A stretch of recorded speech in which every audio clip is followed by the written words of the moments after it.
There's a certain magic people like to attach to early American baseball. Even if you weren't alive in the 1910s, there's this shared cultural memory of sun-bleached ball fields, wooden grandstands packed with cheering families, and dusty uniforms that somehow make the whole world feel simpler. Baseball wasn't just a game. It was a kind of American lullaby. So watching 8 Men Out feels a little like hearing that lullaby falter, slipping just enough to make you realize something is very wrong underneath the nostalgia. What makes the film so captivating is how gently it pulls you into that world. There's no flashing title card telling you that the sport is about to implode. Instead, it drops you into the rhythm of the Chicago White Sox, the best team money could buy, ironically playing for an owner who didn't seem to believe in spending any. 29 is not 30, Eddie. These were star athletes, legends in the making, young enough to still dream big, but seasoned enough to know they were being taken advantage of. All that talent, all that pride, wrapped in wool uniforms and anchored by paychecks that never matched their worth. This emotional friction, this sense of being both adored and exploited, is the soil from which the entire scandal grows. It's not rushed, it's a slow boil. The quiet anger in the locker room, the exhausted glances between teammates, and the way Comiskey's men shuffled off the field like factory workers leaving a shift with sore muscles and no raise in sight. By the time the gamblers appear, they don't feel like comic book villains. They feel like opportunists who smelled the smoke long before the fire ignites. One of the strengths of 8 Men Out is how it refuses to flatten the players into saints or sinners. Instead, it treats them like full, layered human beings. You see the ringleaders leaning too close with the gamblers, you see the hesitant ones sweating through their doubts, and you see the honest ones swallowing their frustration because loyalty can be its own trap. The conversations in bars and hotel rooms don't feel like dramatized exposition. They feel like overheard whispers in a smoky corner, the kind of place where big mistakes are made quietly.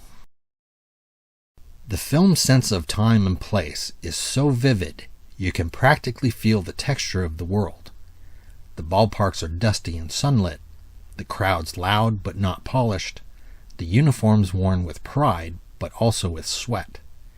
It has a kind of lived-in authenticity. Not the sparkling myth of baseball nostalgia, but the gritty, real version. You hear the rumble of trains, the clatter of typewriters, the murmur of sports writers piecing together a story they're not sure they want to believe. Everything is moving forward, inch by inch, toward a reckoning that no one is prepared to face.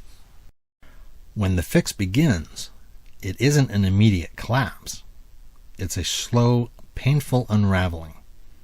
You see small mistakes, odd plays, glances exchanged between men who are starting to realize just how deep they've waded into the mud. The film doesn't exaggerate any of it. It simply shows men, flawed, frightened, and proud, trying to navigate something they no longer control. And then, of course, the truth breaks open. Even in that moment, 8 Men Out avoids the theatrics. There's no dramatic courtroom explosion, no fist-pounding confession.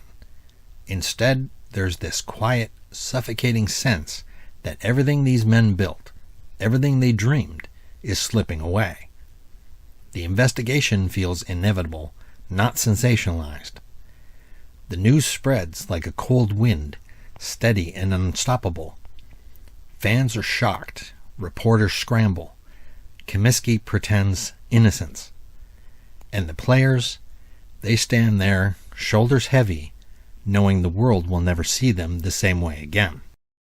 And standing at the emotional center of it all is Shoeless Joe Jackson, portrayed with this heartbreakingly soft-spoken sincerity. There's something almost mythic about Joe. Even in the film, he seems a little apart from the others, a man whose gift for playing the game is matched only by his inability to navigate the sharp, predatory edges of the world around him. The script never treats him as naive for dramatic effect. He's simply a man who trusts too deeply and reads too slowly. He understands baseball with a kind of spiritual clarity. But when it comes to contracts, signatures, schemes whispered behind closed doors, he's left vulnerable. Say it ain't so, Joe. Say it ain't so.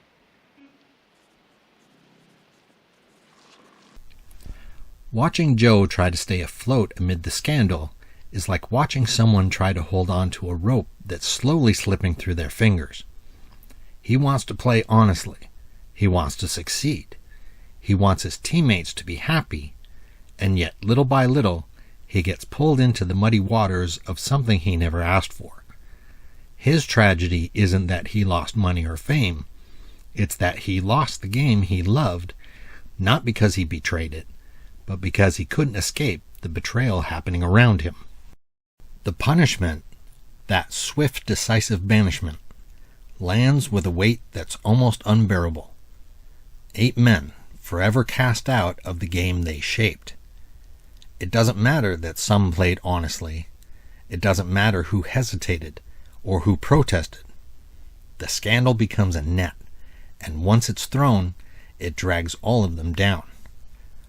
Watching them walk away from baseball, from the only life they've ever truly understood, feels like watching a door slam shut in slow motion. And then there's Joe Jackson's ending, which might be one of the quietest, saddest conclusions in any sports film. Not because he's lost, but because he still loves the game with this pure, unwavering devotion. You see him playing in small-town fields, swinging with that same effortless grace, as if refusing to let bitterness carve him into someone else. There's something haunting about that image, a man who can't rejoin the world that cast him out, but can't let go of the part of it that makes him whole. In the end, 8 Men Out isn't a film about scandal. It's a film about the fragile border between dreams and reality. It shows how a game became tangled in human flaws. It shows the cost of unfairness, how resentment can gather like storm clouds, how good men can make impossible choices when they've been pushed too far.